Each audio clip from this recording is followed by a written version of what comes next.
Welcome to another Digital Anarchy tutorial. I'm Jim Tierney, president of Digital Anarchy, and in this tutorial we're going to talk about removing flicker from slow motion sports footage. This is a pretty common problem. Many stadium lights have industrial lighting, and when shot in slow motion, this industrial lighting, especially if it's older, is going to cause a lot of flicker. And that's what you're seeing here. You're seeing some very extreme flicker, and you'll see this even in professional sports. You know, if you look at slow motion replays quite often, you'll see flickering on the players' faces, either from the LED lights that are around some of the newer stadiums, or just this older stadium lighting. And so we're going to discuss a couple different clips that have this problem, and we're going to show how our plugin Flicker Free can help you remove that, and remove it pretty easily. So let's switch over to our project here. We're going to start off with a simpler clip.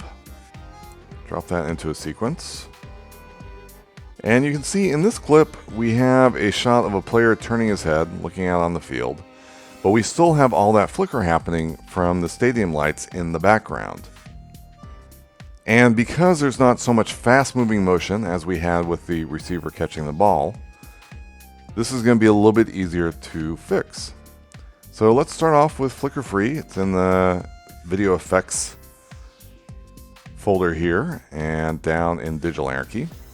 Now we're using Premiere Pro. These techniques and settings will work in pretty much any video editing application, whether it's After Effects, Final Cut Pro, Resolve, Avid, what have you. So, we just happen to be using Premiere, but it works the same way in all the other host applications. So let's take a look at the Flicker Free settings. Now, it's such a common problem with slow motion that we have a variety of different settings. Most of them try and use detect motion. Generally speaking, you want to have detect motion turned on. And we're going to set a smaller area here so we don't have to render out the whole thing.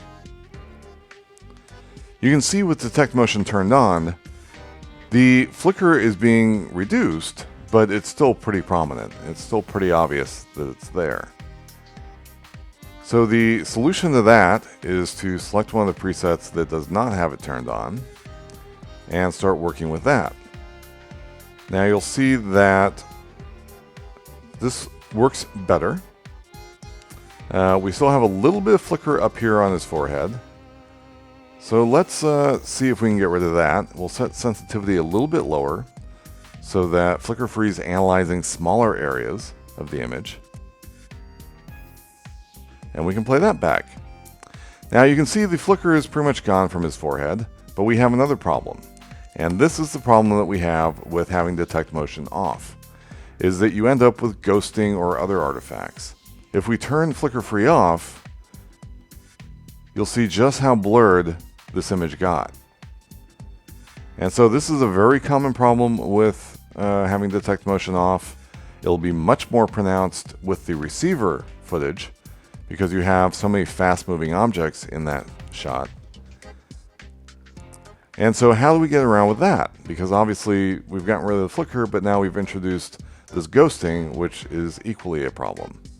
So what we want to do is have time radius set as low as possible. Now there's sort of a mix here in that the higher time radius is set, the more flicker reduction we're going to get. The lower it's set, the less flicker reduction we're going to get, but the less ghosting we're also going to get. So it's really a matter of kind of reducing this down in steps and seeing kind of what the highest value is that will give you the flicker reduction you want with the least amount of ghosting. So in this case, we're going to set this down to 5. And you can see that that's resulted in getting a lot of that sharpening back, a lot less ghosting. There's still a little bit, but overall it's not too bad. And if we render this out now, you can see that it's done a pretty nice job. There's really no flicker. There's very little ghosting.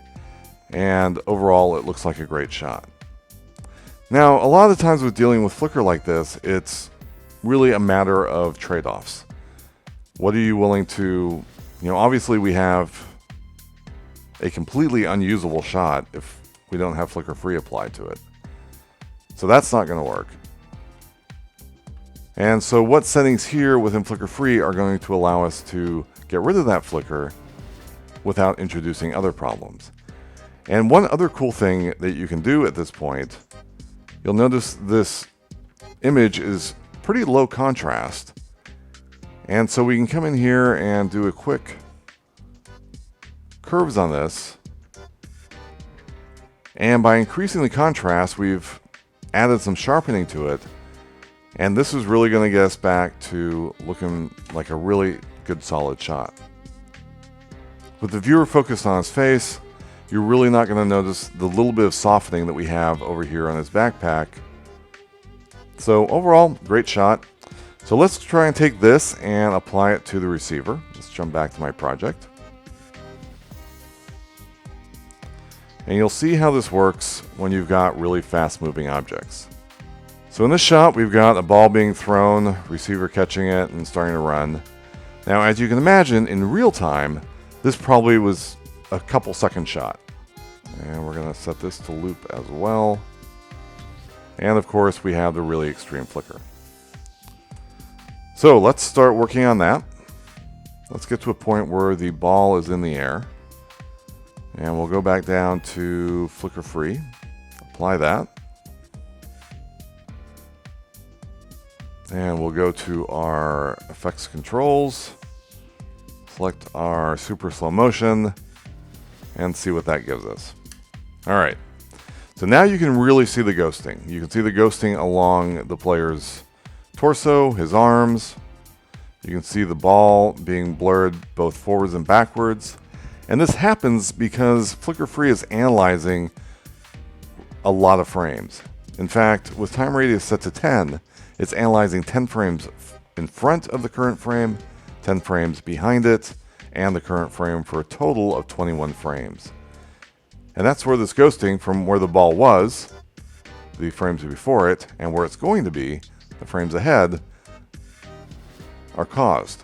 So if I turn flicker free off, you can see it's a lot less blurry. You can really see the effect.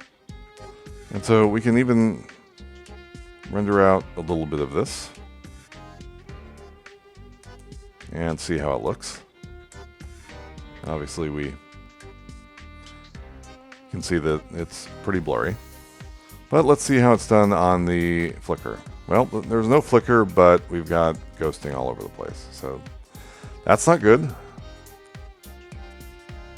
And because there's so much motion in here, I'm going to start really with the lowest time radius and increase it if I need to. So we're going to try and use time radius set to 3 and see where that gets us.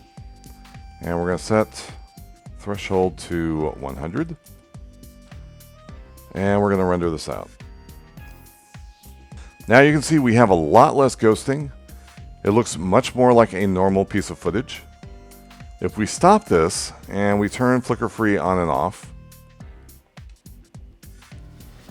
we can see that indeed there is a little bit of ghosting, but it's really not that noticeable. And when I come in here and drop RGB curves on it again and increase the contrast a bit, you can see it starts looking really good. And we're going to render that out. And so at this point, we've got something that we're pretty happy with. There's still a little bit of blur on the ball because it's moving so quickly in the clip. But that also looks like a little bit of motion blur. And when you take into consideration, what we started with, something that was completely unusable, a little bit of extra motion blur is really not that big of a deal. And that's really all we have going on there. So that looks great. We've got a great sport shot. We've eliminated the flicker. And we've softened the image up a little bit. But overall, for most people, no one's going to notice that unless you saw the original footage. It's really easy to see when you can turn flicker free on and off. If you're playing this back at real time and you're not aware that there's any flicker reduction happening on the clip, you're really not going to notice it. It's a very fast and easy way of solving these problems, of dealing with this really extreme flicker and ending up with a shot that is definitely usable and looks great. So head on over to digitalanarchy.com. We have lots of other info, lots of other tutorials about flicker free and our other products. Beauty Box Video for skin retouching and Light Wrap Fantastic for better green screen composites. And we also have a bunch of free filters that you can download and check out. So check us out at digitalanarchy.com, and I will see you in the next tutorial.